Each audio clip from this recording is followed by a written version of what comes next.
ये व्रत त्योहार गृहस्थी के जीवन में, ब्रह्मचारी के जीवन में, त्यागी तपी के जीवन में भी तप तेज बढ़ाते सभी के जीवन में। लिंग पुराण में आता है, ग्रस्तो ब्रह्मचारी च आहितानिस्तैव च एकादश्याम तन्न भुंजन्तः पक्षोरुभयरूपभिः। गृहस्थी हो, ब्रह्मचारी हो, सात्विक किसी को भी एकादशी के व्रत का आदर करना चाहिए। उन दिन अन्न ग्रहण नहीं करना चाहिए। व्रत जीवात्मा को ओजस्वी तेजस्वी बनाने की एक प्रक्रिया है। परमार्थिक ऐश्वर्य अंतःकरण में उभारने के लिए व्रत की बड़ी भारी भूमिका है। कापिल्य नगर के राजा वीरबाहु से भरद्वाज ऋषि ने एकादशी का महात्म्य सुनाते हुए कहा कि व्रत उपवास का पूरा फायदा उठाने के लिए 11 क्रियाओं का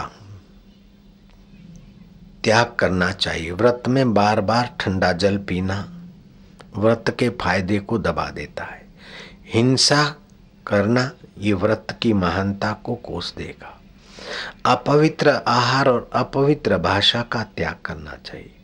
चौथी बात, असत्य भाषण व्रत उपवास के दिन बिल्कुल त्याग देना चाहिए। वैसे तो सदा के लिए त्यागना चाहिए, लेकिन इन दिनों में तो खास सावधानी रखनी चाहिए। पांचवी बात, व्रत उपवास के समय पान चबाना वर्जित है। जैसे नौरताओं के व्रत उपवास में पान चबाना ठीक नहीं, एकादशी में पान चबाना ठीक नहीं। छठी बात, दिन की निद्रा व्रत उपवास के समय तो कभी किसी कीमत में नहीं। और संभोग मैथुन व्रत के दिनों में बड़ी हानि करता है। जुआ और रात को शयन या विशेष अच्छे बिस्तर सजाकर शयन करना व्रत के दिनों में नहीं। धरती पर शयन करना और 12 बजे तक जागरण जप ध्यान करना। पतित मनुष्यों का संग का त्याग करना और दातुन आदि पेस्ट आदि का त्याग करना चाहिए। सादा सुदा मंजन से ही व्रत के दिन में मुंह साफ करना चाहिए। ऐसे व्रती को व्रत का पूरा फायदा मिलता है। एकादशी के व्रत के बारे में भगवान श्री कृष्ण को युधिष्ठिर प्रार्थना करते हैं कि प्रभु, दशहरे के बाद की जो एकादशी है, उस एकादशी के व्रत का मैं महात्म्य सुनना चाहता हूं। भगवान नारायण कहते हैं, श्री कृष्ण कहते हैं कि वह एकादशी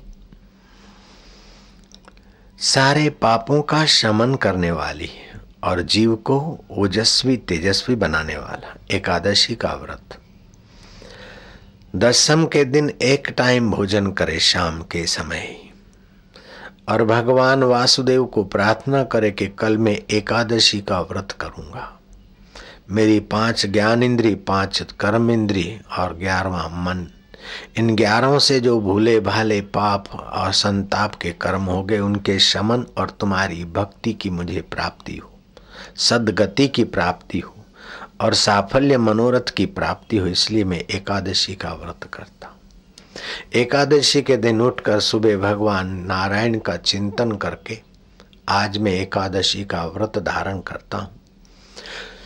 मेरे मुंह में अगर अन्न के कण रह गए हो तो उसकी आपसे क्षमा याचना करता हूँ। मंजन आदि करने के बाद ठीक से कुल्ला कर ले। आज मैं मौन का आश्रय लूंगा, पराये अन्न का त्याग करूंगा और ठंडे पानी शरबत आदि का त्याग करूंगा और कम से कम टाइम में कम से कम बार ताजा गुनगुना पानी का उपयोग करूंगा, जिससे मेरी जठरा प्रदीप रहे। मेरे आंतों में जो दोष छुपे हैं, मेरी नाड़ियों में जो दोष छुपे हैं, मेरे तन में, मन में, मति में जो दोष छुपे हैं, व्रत की अग्नि से जठरा में वे आकर भस्म होंगे।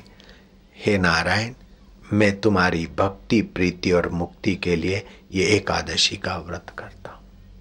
इस प्रकार व्रत करने वाले को द्वादशी के दिन महसूस होगा शरीर में हल्कापन, मन में प्रसन्नता और बुद्धि में ओज का एहसास होगा। भारत देश का ये सौभाग्य देशवासियों का कि यहाँ व्रत उपवास के द्वारा आरोग्य तो मिलता है, साथ साथ में भगवान की भक्ति और हृदय में सुख शांति का संचार होता है। जिन देशों में व्रत उपवास की महिमा नहीं है, उन देशों में डॉक्टर जबरन उपवास करवाते हैं, भूखामरी का कोर्स करवाते हैं।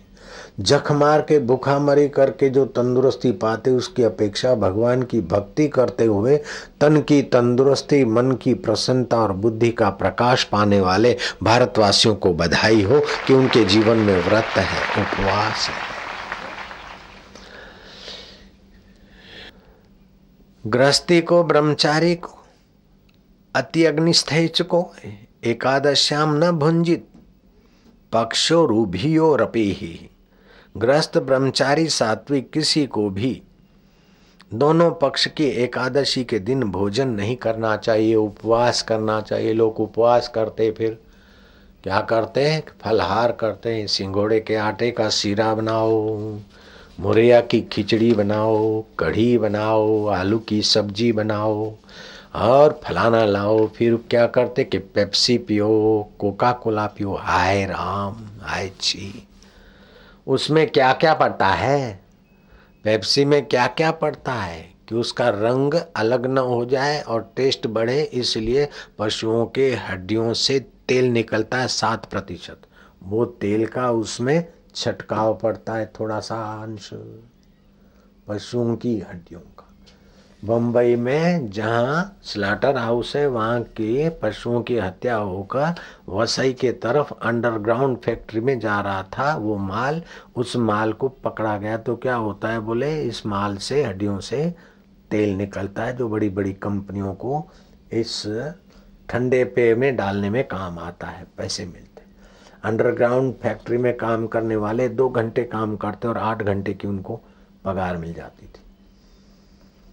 तो पशुओं की हड्डियां पड़ी हुई पेय, फिनाइल पड़ा हुआ पेय और गर्भस्थ बालक के विकास में रुकावट डाले ऐसे केमिकल पड़े हुए पेय और दांतों को गला दे।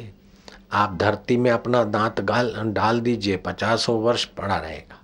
लेकिन ये पेप्सी, कोका कोला आदि में दांत रख दीजिए, थोड़े दिनों में गल जाएगा। आप ये पीते तो आपके दांत में कुछ फर्क तो पड़ता है, दांतों को गलाने का काम भी ये पेय करते। तो उपवास में तो कभी आइसक्रीम अथवा ठंडा शरबत नहीं पीना चाहिए। उपवास में तो जठरा तेज रहे, इसे पानी ताजा पीना चाहिए।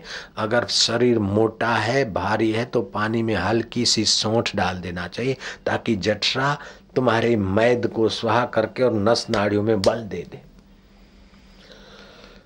हानिकारक पदार्थ से ये बनती है तुम्हारे पेप्सी, कोका कोला। डीडीटी से कैंसर के रोग प्रतिकारक शक्ति का ह्रास होता है, डीडीटी पड़ते थोड़ी, और जातीय विकास में विकृति होती है।